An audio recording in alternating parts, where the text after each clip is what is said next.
Direct stock investment powerful और ज़्यादा result oriented लगते हैं, परंतु शॉकिंग फैक्ट ये है कि 95% of the retail investor long term में मार्केट को बीट नहीं कर पाते हैं। तो वेल्दी लोग क्या करते हैं? डायरेक्ट इक्विटी इन्वेस्टमेंट के लिए आपके पास रिसर्च माइंडसेट होना ज़रूरी है, इमोशनल डिसिप्लिन होना ज़रूरी है, टाइम फ्रेम होना चाहिए और डाइवर्सिफाइड कैपिटल होना बहुत ज़रूरी है। अगर आप प्रोफेशनल और बिजी हो तो कंसंट्रेशन रिस्क बहुत ज़्यादा है।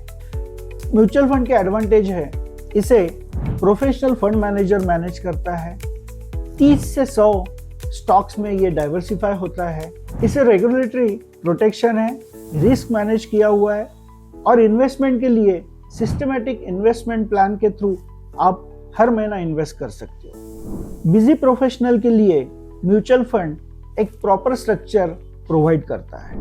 HNI यानी कि हाई नेटवर्थ इंडिविजुअल अपने इन्वेस्टमेंट का तकरीबन 70% म्यूचुअल फंड में इन्वेस्ट करते हैं और रिमेनिंग 30% डायरेक्ट इक्विटी में इन्वेस्ट करते हैं, जिससे कि म्यूचुअल फंड द्वारा इन्वेस्ट की गई राशि आपको स्टेबिलिटी देती है और इक्विटी में की गई इन्वेस्टमेंट आपको ग्रोथ देती है। म्यूचुअल फंड में हुई इन्वेस्टमेंट आपको ओवर ट्रेडिंग से बचाती है, इमोशनल एग्जिट से बचाती है।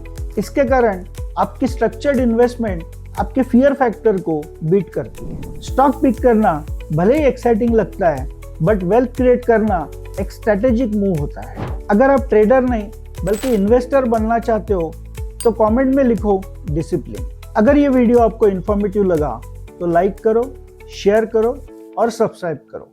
Thanks for watching.